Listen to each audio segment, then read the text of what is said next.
Hi everybody, Eugene here with Darkroom Software. In this quick video, we are going to be talking about printing using a label printer.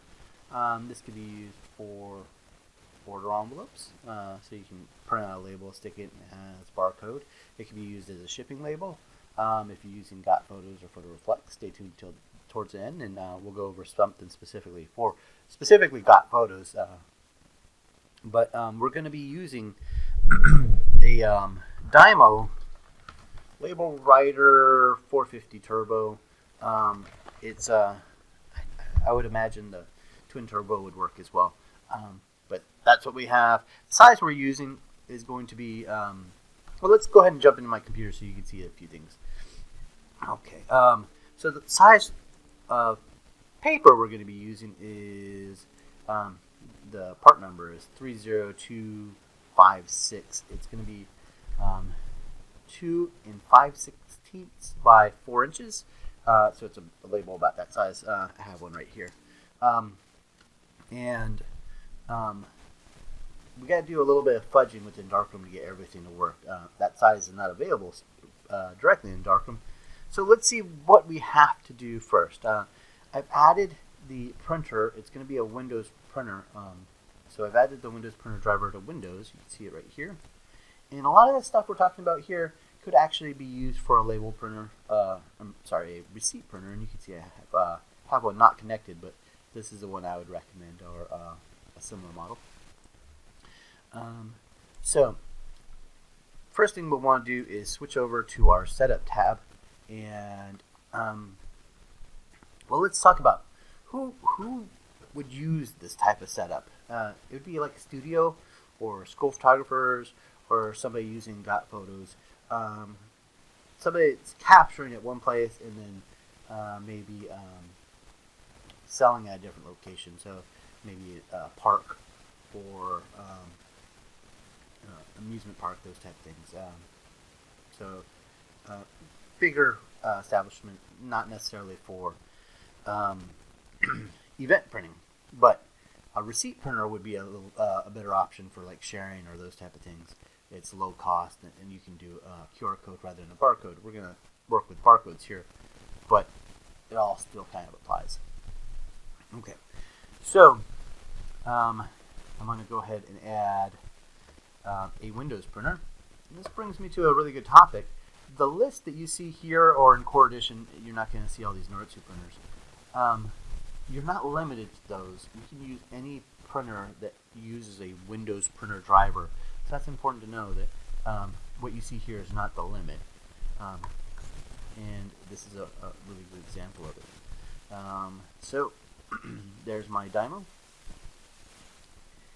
And like we said earlier, the size is set for a 2 5/16 by 4.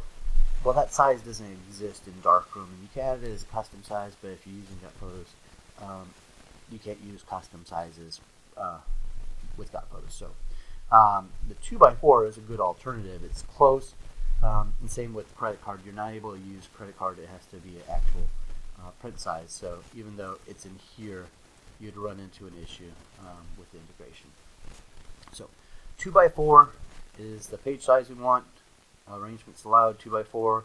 Under properties, we will set it to the actual size, and there's the 30256, and I believe the size is identical to the name badge label. So it doesn't really matter, but I think they are the same size.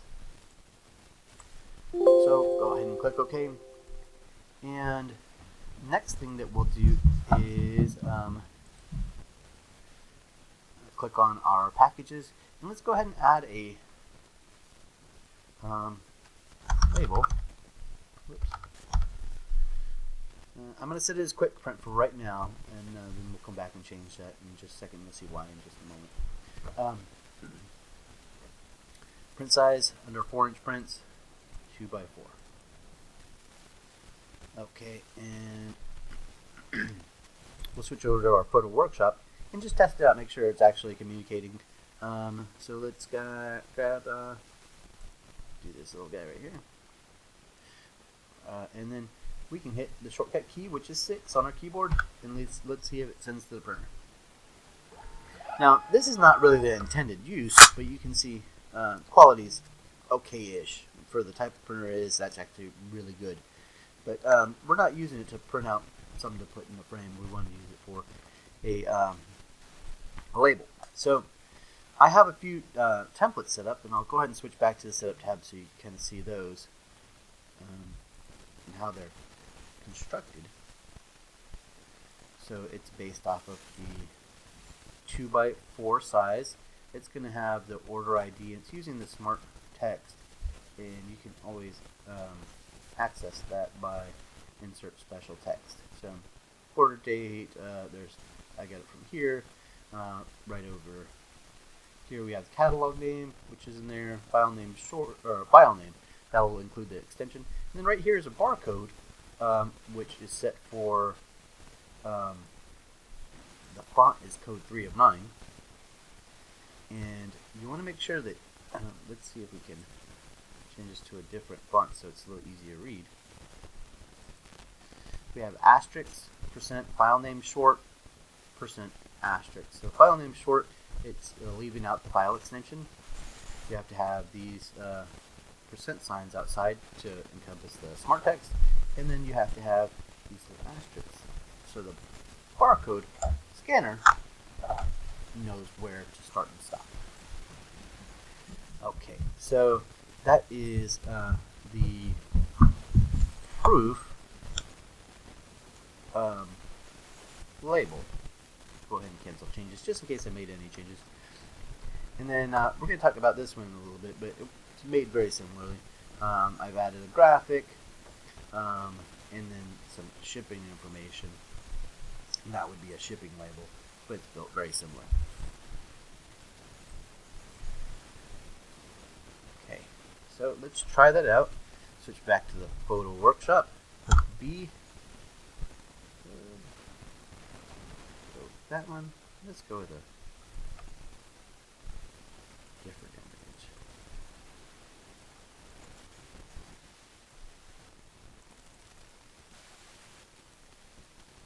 I had a specific image in mind that I made sure that didn't have anything funny in the file name. Okay, there we go. B for borders. Select our label, and you can see that it does not have the order information because that hasn't been created yet. But let's click number 6 for label, and it should print out in just a second.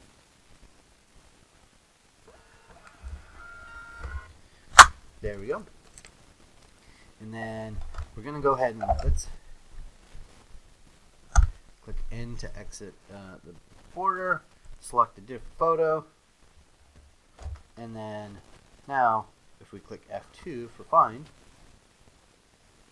we should be able to, let's see, I changed something up.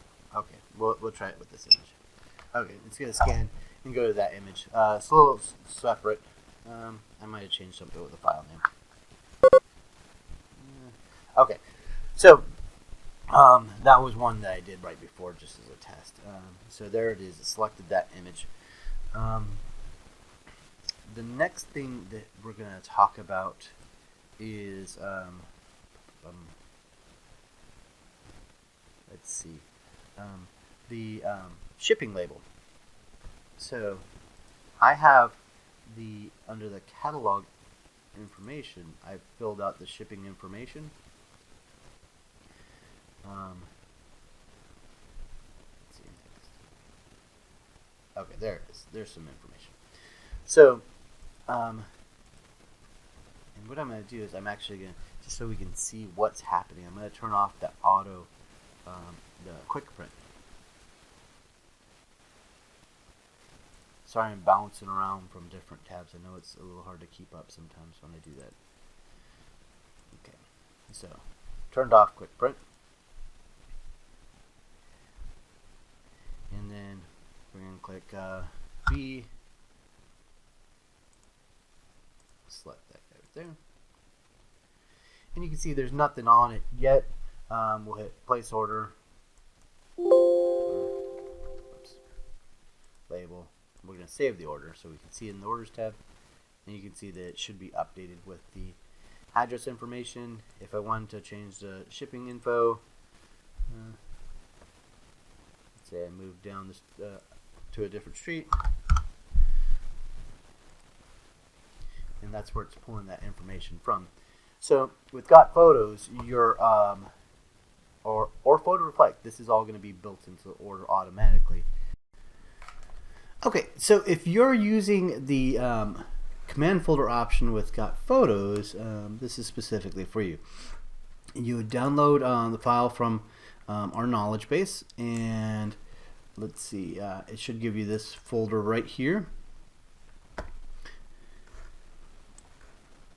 Inside of there, or this is actually what you would download, inside of there will be a folder called Label, and you're going to copy that to your X drive. You can see I've already done it,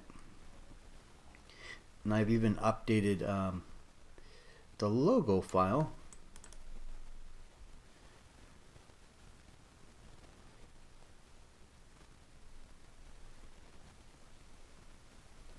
Sorry, my computer's moving a little bit slow because it's recording everything.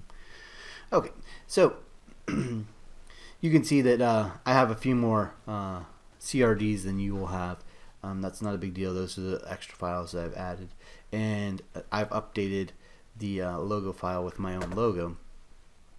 You can just open that, replace it with your own logo, and it'll print on the label if you wish. Otherwise, it'll just be blank. By default, it's a blank file. Okay, so I have my command folder right here, and Darkroom is open up. We really don't need to have it out and about, but I'm going to drag that test file that came within that folder that you just downloaded. It should copy and run the command from Darkroom.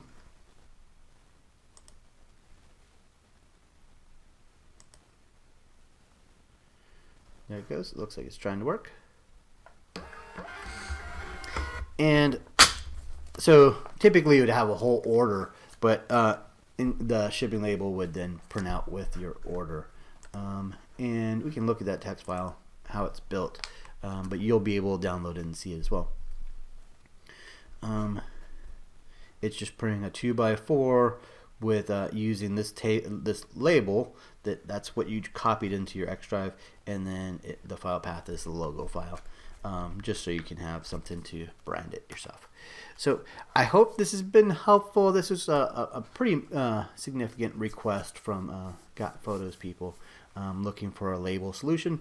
And if you're not using Got Photos, it's worth checking out, but you can also use a label printer in your workflow, possibly. Thank you so much for watching. I'll see you next time.